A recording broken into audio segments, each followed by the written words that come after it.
Lancer बाबू चला खड़ा होका ई बतावा गौतम बुद्ध के जन्म कहाँ भेल रहे? लुम्बिनी नेपाल में। लुम्बिनी नेपाल में। लुंगी निकाल बे। ए पापा एगो सवाल पूछी बताइबा। हाँ पूछ। एगो राम बाबू रहने एगो परम बाबू। तो राम बाबू मर गलन त के बचल? प्रणाम बाबू। खुश रहो बेटा।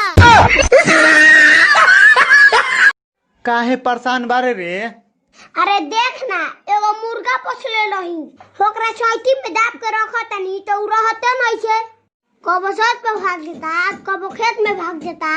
अब ते ही बताओ ना अब हम का करी? तो काट के खा जो। अच्छा का करती बाकी ओइ जे रही फिर काल पीछे से तनी कलिए जाई।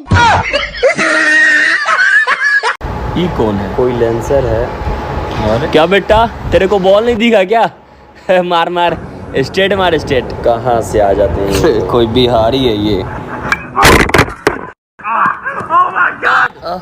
तेरा बाप आया।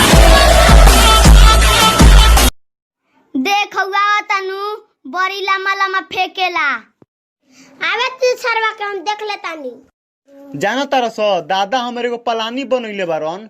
जब बारिश होला नु तो में पूरा दुनिया के लोग लुका जाला। सारा ढेर लम्बा फेंकले बा। जानता रे हमर दादा एगो लोगी बनइले बारन कि आसमान में खोद देला पर बारिश होके लागेला। तलगिया कहाँ रखेलन? तो दादा का पोलनिया में।